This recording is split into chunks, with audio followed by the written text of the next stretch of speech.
Memories of Karl Marx by Paul Lafargue. Epitaph.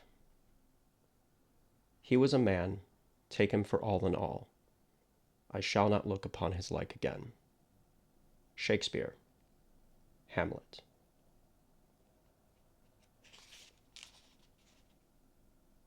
Part 1. It was in February 1865 that I saw Karl Marx for the first time.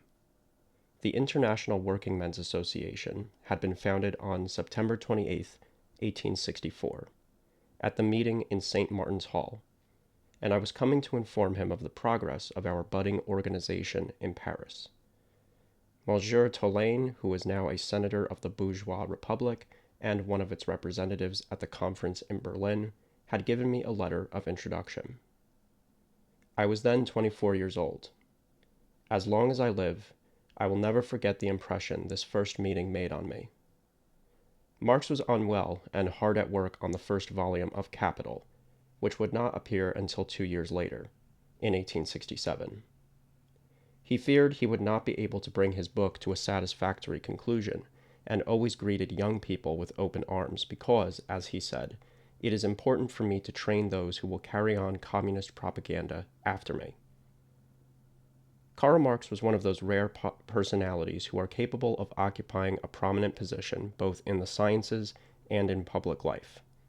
The two were so intimately interlinked in him that it is impossible to get a clear sense of who he was if we separate the scholar from the socialist fighter. Though he believed that every science must be pursued for its own sake, and that one must never fear the conclusions to which scientific research may lead, he was also of the opinion that every self-respecting scholar should actively participate in public affairs, and not stay holed up in his study or laboratory like a worm in its cheese, holding himself aloof from life and the societal and political struggles of his contemporaries.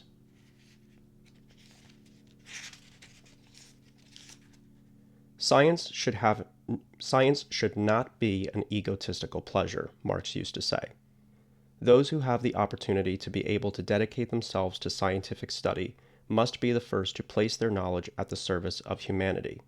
Work for humanity was one of his favorite sayings. He had not come to communism out of sentimental considerations, although he was profoundly sympathetic with the sufferings of the working class, but through the study of history and political economy. He maintained that every impartial mind not tainted by private interests or blinded by class prejudices would necessarily come to the same conclusions he had. But if he studied the economic and political development of human society without any preconceived ideas, he wrote only with the resolute intention of disseminating the results of his research far and wide, and with the firm wish to give a scientific basis to the socialist movement, which had up to then been drifting in utopian mists. He publicized his views only to support the triumphs of the working class, whose historic mission is to establish communism as soon as it has taken control of the political and economic direction of society. Marx did not limit his activity to the country where he was born. I am a citizen of the world, he used to say, and I work wherever I happen to be. And indeed, no matter where events and political persecutions led him, France, Belgium, England, he participated actively in the revolutionary movements that were developing around him. But it was not the indefatigable and incomparable socialist agitator, but the scholar that I first saw in his study on Maitland Park Road, where comrades used to flock from every corner of the civilized world to ask questions of the master of socialist thought. That room has become historic, and one must know something about it to fathom Marx's private intellectual life. It was on the second floor, flooded with light from a big window that overlooked the park. Opposite the window and on either side of the fireplace, there were shelves crammed with books, and on top of these shelves, stacks of newspapers and manuscripts mounting to the ceiling. Opposite the fireplace on one side of the window, there were 2 tables strewn with books, newspapers, and documents. In the middle of the road, in the best lit spot, was a small, very simple work table, 3 feet long and 2 feet wide, with a wooden armchair. A leather sofa was set between the armchair and the bookshelves, facing the window where Marx would lie down for a rest from time to time. On the mantel, more books were mixed in among cigars, matches, boxes of tobacco, paperweights, and photographs of his daughters, his wife, Wilhelm Wolff, and Friedrich Engels. Marx was a heavy smoker. No matter how many copies it sells, capital will never cover the cost of the cigars I smoked while writing it, he told me. But he was an even heavier user of matches.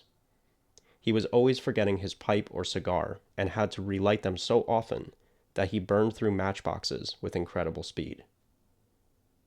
Marx did not allow anyone to put his books and papers in order, or rather in disorder. For their apparent chaos was deceiving. In reality, everything was in its place, and he never had any trouble finding the book or notebook he needed.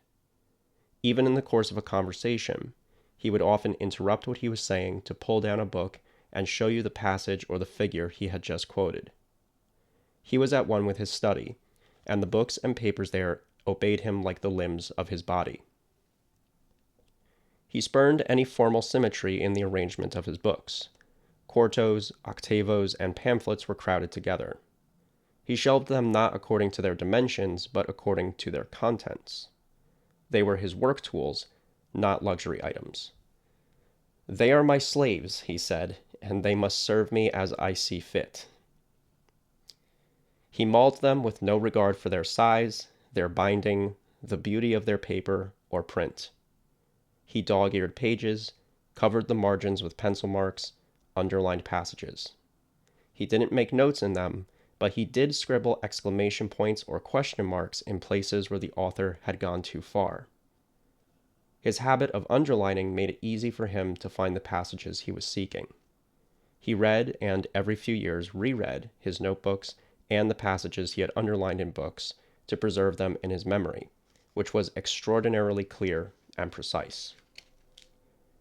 He had cultivated it in his youth, following Hegel's advice, by memorizing poems in languages he did not know. He knew Heinrich Heine and Goethe by heart and often quoted them in conversation. He read the poets of every European literature. Every year he reread Aeschylus in the original Greek. He thought highly of Aeschylus and Shakespeare, whom he considered the two greatest dramatic geniuses that humanity had produced. He had devoted himself to detailed studies of Shakespeare, who filled him with boundless admiration, and all of whose characters he knew, down to the most minor. The whole Marx family formed a veritable cult around the great English playwright. His three daughters knew his work by heart. Sometime after 1848, in an effort to perfect his knowledge of English, which he read very well, Marx researched and classified all the expressions unique to Shakespeare. He did the same with some of the polemical writings of William Cobbett, with whom he held in very high esteem. Dante and Robert Burns were among his favorite poets, and he took great pleasure in listening to his daughters recite or sing the Scottish bards' satires and love poems. Cuvier, a tireless worker and one of the great masters of science, had fitted out a certain number of workrooms at the Museum of Paris, where he was the director, for his own personal use. Each room was set aside for a specific activity and contained the necessary books, instruments, and anatomical material. When he felt himself getting weary of one task, Cuvier would go into the next room and turn his attention to another. This simple change of intellectual activity, it is said, was rest enough for him. Marx was just as tireless as Cuvier, but he did not have the means to fit out several workrooms in his home.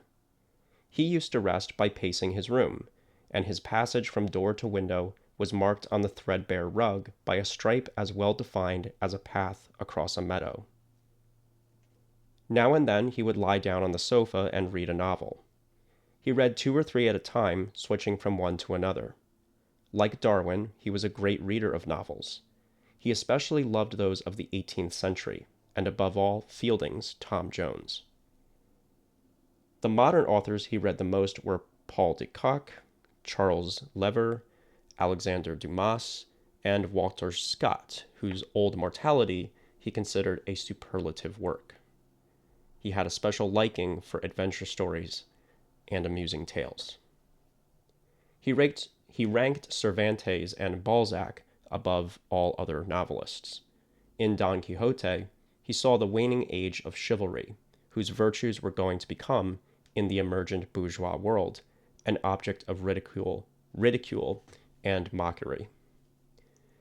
And he had such admiration for Balzac that he made plans to write a critical study of the human comedy as soon as he had finished his book on economics.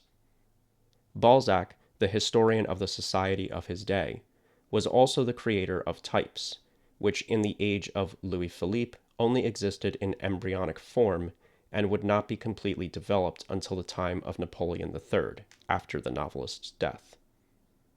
Marx read European languages fluently and wrote well in three: German, French, and English, so well that native speakers of these languages were astonished. A foreign tongue is a weapon in the battle of life, he was in the habit of saying. He had a great facility for languages, and his daughters inherited it. At the age of 50, he took up the study of Russian, and, although that language had no etymological connection with the ancient and modern languages he knew, he understood enough of it that after 6 months, he took pleasure in reading some of the Russian poets and writers he loved most: Pushkin, Gogol, and not even going to attempt that one. Sorry. But the reason he undertook the study of Russian was to be able to read the documents drafted by the official boards of inquiry suppressed by the Tsarist government because of the terrible things they revealed. Devoted friends sent these documents to him, and he was certainly the only economist in Western Europe capable of examining them. Apart from reading the poets and novelists, Marx had a remarkable way of amusing himself with mathematics, for which he had a special liking. Algebra even brought him some degree of solace and sustained him in the most distressing moments of his turbulent life. During his wife's last illness, it was impossible for him to concentrate on his usual scientific studies. He could only emerge from the deep sorrow his companion's suffering caused him by immersing himself in mathematics. It was in this period of psychological pain that he wrote a work on infinitesimal calculus, a work of great value according to mathematicians who know about these things. In higher mathematics, Marx found dialectical movement in its simplest and most logical form. A science, he said, is not truly developed until it is able to make use of math. His library, which contained more than 1,000 volumes carefully collected during a long life of study, was not enough for him. He was for years a regular patron of the British Museum, whose catalogue he rated highly.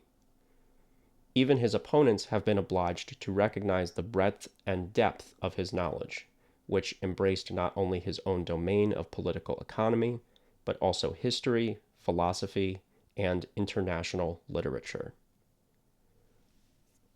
Although he went to bed very late at night, he always got up between 8 and 9 o'clock in the morning.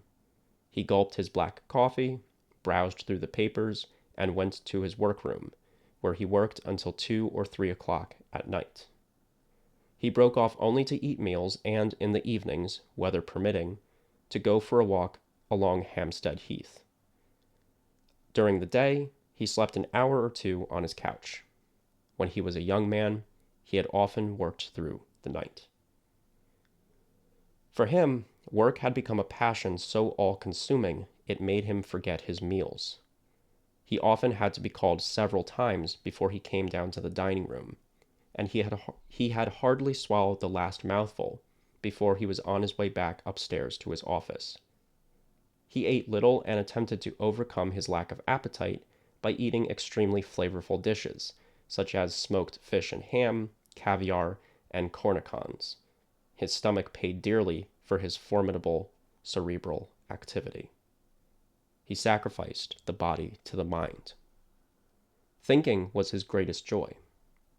I often heard him repeat what Hegel, his philosophical master when he is young, had said: even the criminal thought of a delinquent is greater and nobler than all the wonders of heaven. It took a vigorous constitution to lead such an unusual life and to bear such exhausting intellectual work. Marx was indeed solidly built. Above average in height, broad-shouldered, deep-chested, he had a well-proportioned body, although his torso was a bit too long relative to his legs, as is often the case with Jews. If he had practiced gymnastics in his youth, he would have been extremely strong. The only physical exercise that he did regularly was walking. He could walk or climb hills for hours, chatting and smoking, without feeling tired in the least. It might be said that in his office he worked while walking, only sitting for a few brief moments to jot down what his brain had concocted as he paced back and forth in the room. Even during conversation he liked to walk, pausing now and then whenever the discussion grew heated or the talk turned serious. For many years I accompanied him on his evening walks on Hampstead Heath. It was in the course of these strolls through the fields that he gave me my education in economics. In my presence, perhaps without noticing it, he elaborated the whole first volume of Capital as he wrote it. Every night, the moment I walked in the door, I did my best to transcribe what I had just heard. In the beginning, I had to make a huge effort to follow Marx's arguments. They were so complex and profound. Unfortunately, I lost these precious notes. After the Commune, the police looted my papers in Paris and Bordeaux. I especially regret the loss of the notes written one night when Marx had expounded, with the richness of examples and reflections that was his specialty, on his brilliant theory of the development of human society. I felt as if a veil were being lifted before my eyes. For the first time, I clearly sensed the logic of world history and could trace the seemingly contradictory phenomena of social development and human thought back to their material causes. I felt dazzled, and the feeling remained with me for years. The socialists of Madrid had this same feeling when, in my own feeble way, I laid out this theory for them, the most brilliant of Marx's theories and, without any doubt, one of the most brilliant theories that has ever been conceived by a human brain. Marx's brain was armed with a stock of facts drawn from history and the natural sciences, as well as philosophical theories, information, and observations amassed in the course of long intellectual labor, all of which he could deploy with great skill. You could question him on any subject at any time, and you were sure to receive the most satisfying answer you could wish for, complete with philosophical reflections of general application. His brain was like a warship, still in port but under steam, always ready to set off in any direction on the ocean of thought. There is no doubt that Capital reveals a mind of astonishing vigor and extraordinary knowledge, but for me, as for all those who were close with Marx, neither Capital nor any of his other writings manages to reveal the full scope of his genius and knowledge. He vastly exceeded his works. I worked with Marx. I was merely the secretary to whom he dictated, but I therefore had the opportunity to observe his way of thinking and writing. For him, the work was both easy and difficult. Easy because facts and ideas concerning the subject at hand came to him immediately in droves.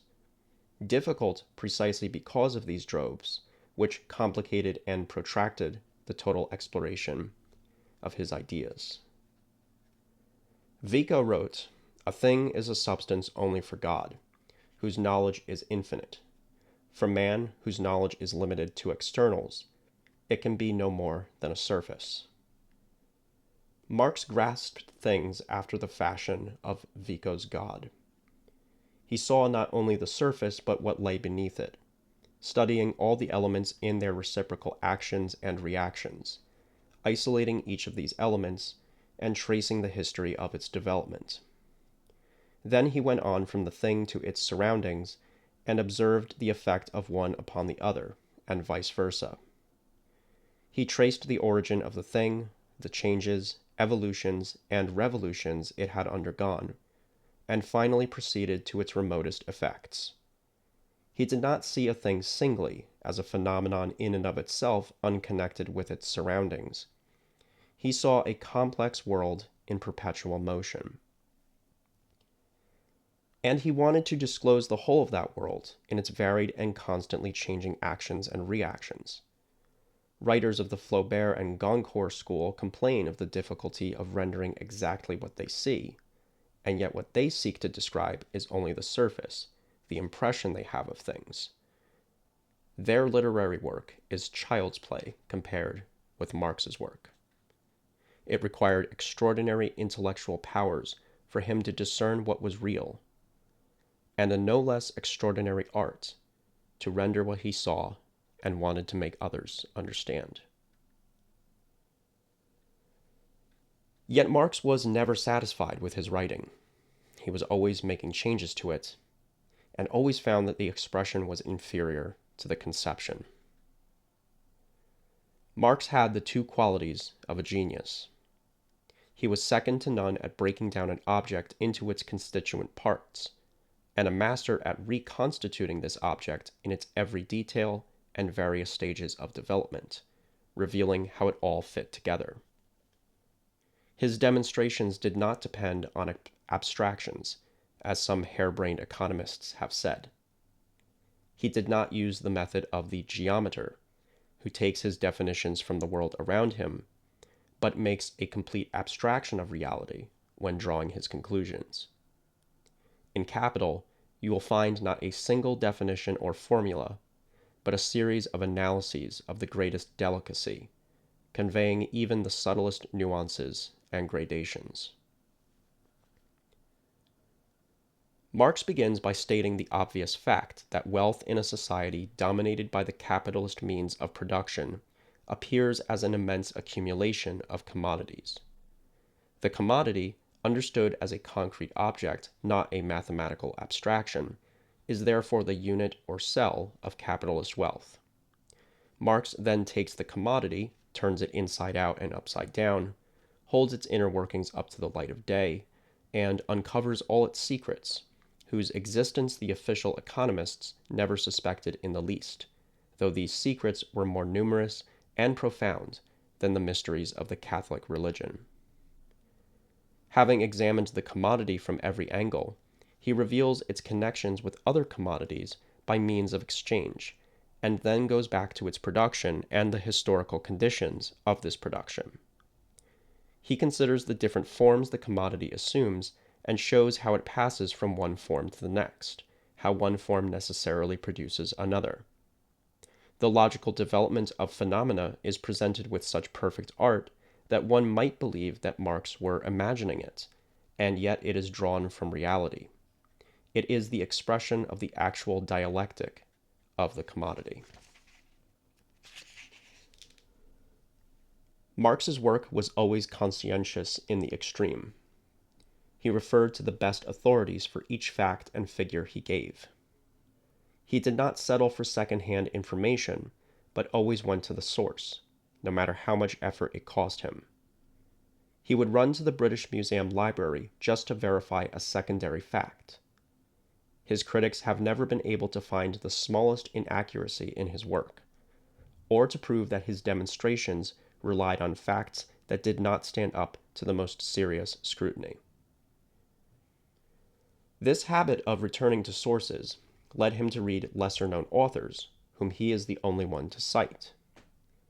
Considering the number of these citations in Capital, one might be tempted to think Marx took pleasure in showing off his reading, but that was not the case. "I am administering historical justice," he said. "I am giving everyone his due."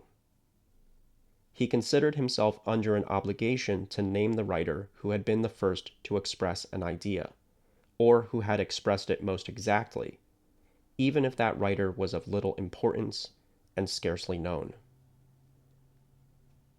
His literary conscientiousness was just as strict as his scholarly conscientiousness.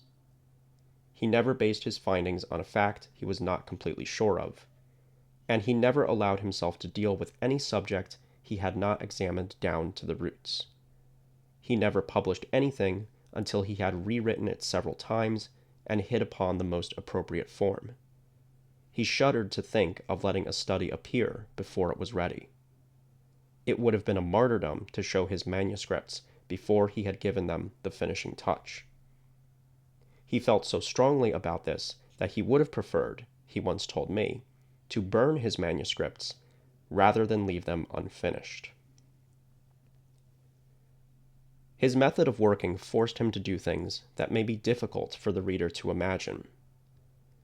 For example, to write the 20 or so pages on English legislation relating to the protection of work in capital, he had to read a whole library of blue books containing the reports of the inquiry commissions and factory inspectors of England and Scotland.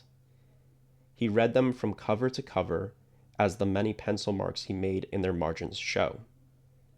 He considered these reports among the most substantial and important documents for the study of the regime of capitalist production, and he had such a high opinion of the people who wrote them that he doubted anyone could find, in any other European country, men as competent, impartial, and clear as English factory inspectors. He was not shy about expressing his gratitude to them in his preface to Capital.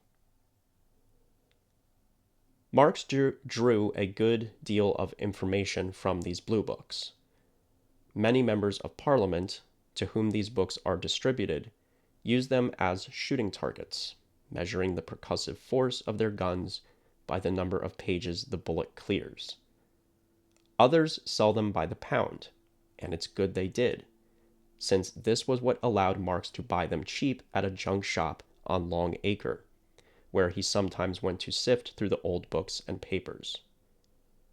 Professor Beasley once said that Marx had made the best use of anyone of the official inquiries of England, and brought them to the attention of the world. Probably Professor Beasley was unaware that, before 1845, Engels had drawn extensively from the blue books, when writing his book on the condition of the working class in England. Part 2.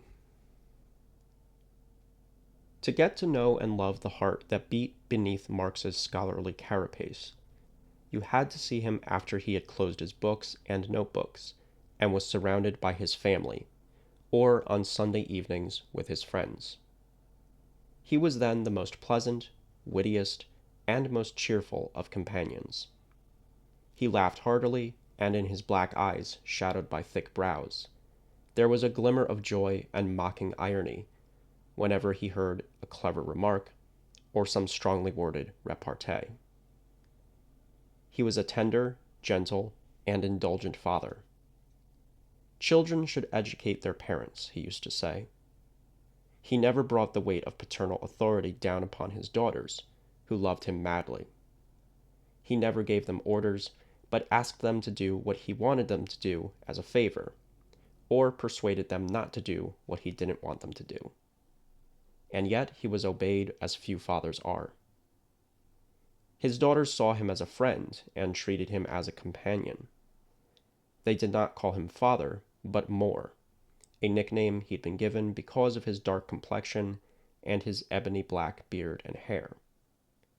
The members of the Communist League, on the other hand, called him Father Marx, even before 1848, when he was not yet 30. He sometimes played with his daughters for hours at a time. They still remember the naval battles and the burning of whole fleets of paper boats, which he made for them and then set on fire, to their great joy, in a tub. On Sundays, his daughters would not let him work. He was theirs the whole day. When the weather was fine, the entire family went for a long walk through the fields. They would stop along the way at an inn to drink ginger beer and eat bread and cheese. When his daughters were still small, he would make the walk seem shorter by telling them fairy tales that went on and on, tales he made up as they walked and that he drew out or hurried along depending on the distance they still had to go. And the girls, listening to him, forgot all about their weariness. Marx had an incomparably rich poetic imagination. His first literary works were poems. Mrs. Marx held on to these youthful works of her husband's, but she never showed them to anybody. Marx's family had dreamed that he would have a career as a literary man and a professor.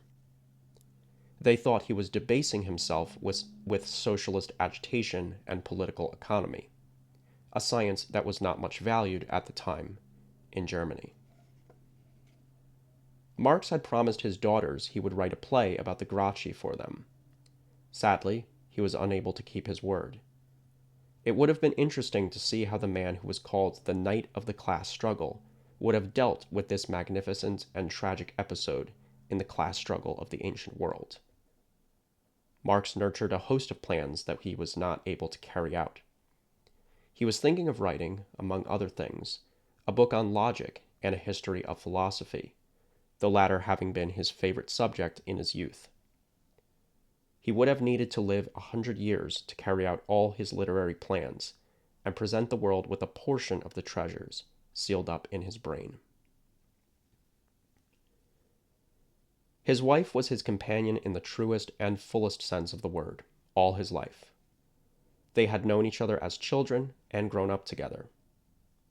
Marx was only 17 at the time of their engagement. After waiting 7 years, they married in 1843 and were never apart again. Mrs. Marx died shortly before her husband. No one ever had a greater sense of equality than she, although she was born and brought up in an aristocratic German household. For her, social differences and classifications did not exist. In her house and at her table, she received laborers in work clothes with the same politeness and attentiveness she would have shown to princes. A great number of workers from every country have enjoyed her friendly hospitality, and I am convinced that not one of them ever suspected that the woman who received them with such simple and straightforward cordiality descended, on her mother's side, from the family of the Dukes of Argyll, or that her brother had been a minister of the King of Prussia. She had left everything behind to follow her Karl, and never, even in the days of extreme destitution, did she regret what she had done. She had a merry spirit and brilliant mind. Her letters to her friends, written with a light hand, are really miniature masterpieces and bear witness to her sharp and original wit. It was a great treat to get a letter from Mrs. Marx. Johann Philipp Becker has published several of them. Heine, the pitiless satirist, feared Marx's irony, but he was full of admiration for the fine and penetrating intelligence of his wife. When the Marxes were living in Paris, he was one of their regular guests. Marx had such a high opinion of his wife's intelligence and critical sense that, he told me in 1866, he always showed her his manuscripts and attached great importance to her opinion. It was she who copied out her husband's manuscripts before they were sent to the printer. Mrs. Marx had many children. 3 died at a young age during the period of privations that the family experienced after the Revolution of 1848, when, as refugees in London, they lived in 2 little rooms on Dean Street off Soho Square. I only knew the 3 daughters. When I was introduced to Marx for the first time in 1865, the youngest, who became Madame Aveling, was a charming tomboy. Marx used to say his wife had got the child's sex wrong when bringing her into the world. The other 2 daughters formed the most charming and harmonious contrast one can imagine. The eldest, Madame Longuet, had her father's healthy bronzed complexion, dark eyes, and crow-black hair. Her younger sister, Madame Lafargue, was blonde and rosy-cheeked. Her rich curly hair shone like gold, as though the setting sun had taken refuge there. She looked like her mother. The Marx family included one other important member, Mademoiselle Helene de Muth. The daughter of a peasant family, she had entered the service of Mrs. Marx when she was very young, almost a child, long before Mrs. Marx had married. After her mistress's wedding, she did not want to leave her and devoted herself to the Marx family with complete self-effacement. She accompanied Mrs. Marx and her husband on all their wanderings through Europe and went with them when they were deported. She was the good spirit of the house and could find ways out of the most difficult situations. It was thanks to her sense of order, economy, and skill that the family never lacked for the bare essentials. There was nothing she could not do. She cooked, kept house, dressed the children, cut clothes for them, and sewed them with the help of Mrs. Marx. She was both the housekeeper and the majordomo. The children loved her like a mother, and the maternal feelings she had for them gave her a maternal authority. Mrs. Marx considered Helene to be a very close friend, and Marx showed a special affection for her. He played chess with her, and, more often than not, he lost. Helene loved the Marx family blindly. Anything they did was good and could not be otherwise. Anyone who criticized Marx had to deal with her. She took whoever was admitted into the intimacy of the family under her maternal wing. She had, so to speak, adopted the whole Marx family. Helene outlived Marx and his wife. She then brought to the house of Engels, whom she had known in her youth, the affection that she had for the Marxes. Besides, Engels was a member of the family. Marx's daughters called him their second father. He was Marx's alter ego. For a long time, the two names were as inseparable in Germany as they will remain in history. Marx and Engels were the modern embodiment of the ideal of friendship depicted by the ancient poets. From their youth, they had grown up side by side. They lived in the most intimate fellowship of ideas and feelings. They shared in the same revolutionary agitation. And they worked together for as long as they were able to remain with each other. And they probably would have gone on working together if events had not separated them for nearly 20 years.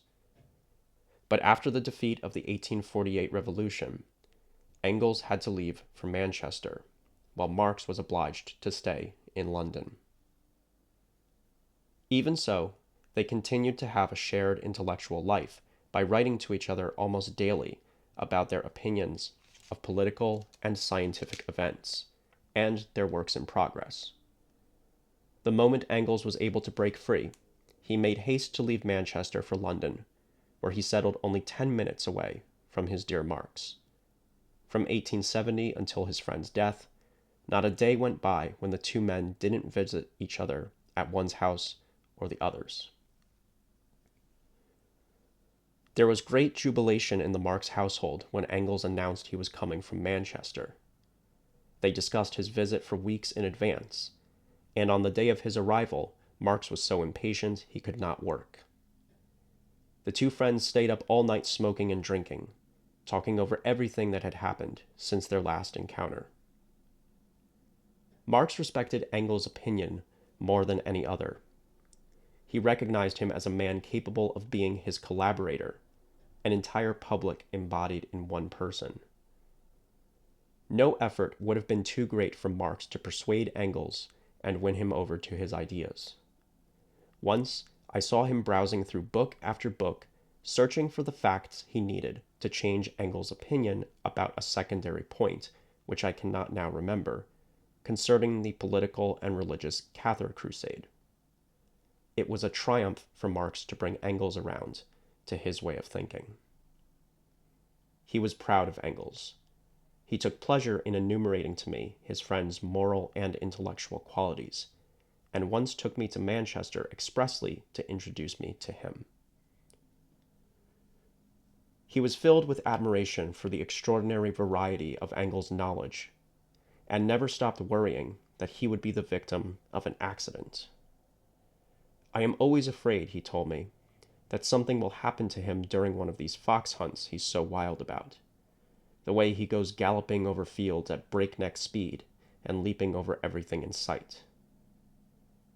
Marx was as good a friend as he was a husband and father. And it must be said that, in his wife and daughters, in Helene and Engels, he found people who were worthy of being loved by a man such as he. Part 3. Marx, who had started out as one of the leaders of the radical bourgeoisie, found himself abandoned as soon as his opposition became resolute, and treated as an enemy as soon as he became a communist. After he was insulted and slandered, then hunted down and deported from Germany, a conspiracy of silence was organized against him and his works. The 18th Brumaire, which proves that, of all the historians and politicians of 1848, Marx was the only one who understood the causes and foresaw the consequences of the coup d'etat of December 2nd, 1851, was completely ignored. Despite its timeliness, not a single bourgeois paper mentioned it. The Poverty of Philosophy, a response to Proudhon's philosophy of poverty, and a contribution to the critique of political economy, met the same fate. But the First International and the appearance of the first volume of Capital broke this conspiracy of silence, which had lasted almost 15 years. Marx could no longer be brushed aside. The International grew and filled the world with the reverberations of its actions. Marx kept to the background, directing others' actions, but soon no one could ignore that he was the man behind the scenes. In Germany, the Social Democratic Party had been founded and quickly became enough of a force that Bismarck courted it before proceeding to suppress it. Schweitzer, a follower of Lassalle, published a series of articles, much admired by Marx, that brought capital to the attention of the working public.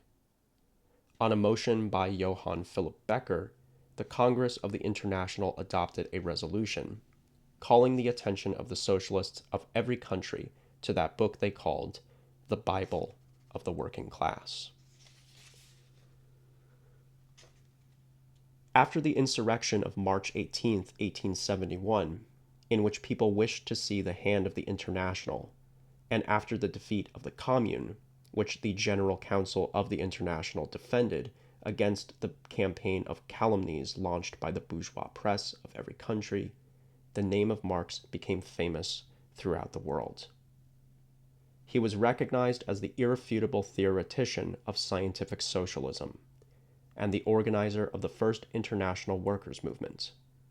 Capital became the manual of the socialists in every country. Every socialist and workers' newspaper propagated his theories, and in America, during a big strike that broke out in New York, excerpts from the book were printed as leaflets to encourage the workers to resist and assure them that their demands were just.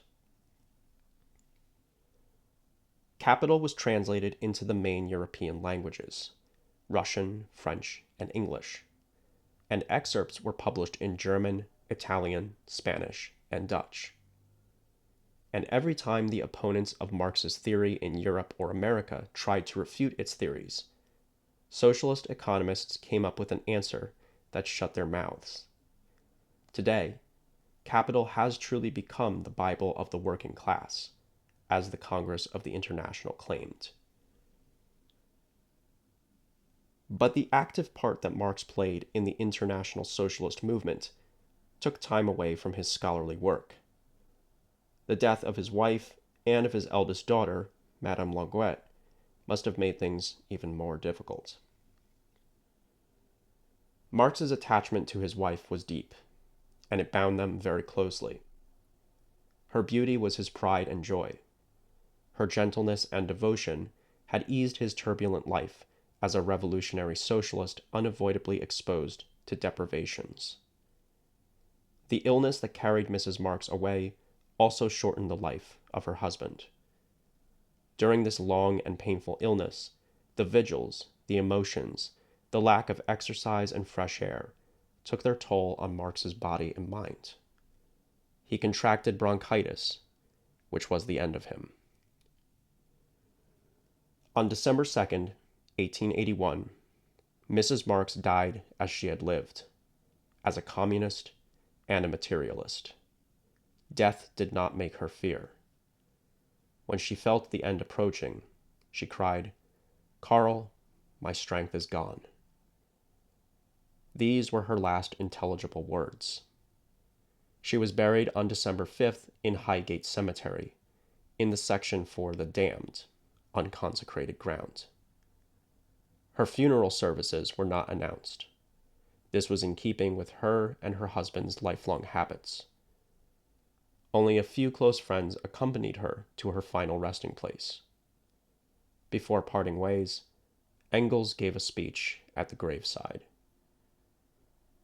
After this, Marx's life was no more than a series of physical and psychological sufferings, which he stoically endured, and which were still worsening when, a year later, his eldest daughter, Madame Longuet, died suddenly. He was laid low by her death and never recovered. He died at his work table on March 14th, 1883, in his 65th year.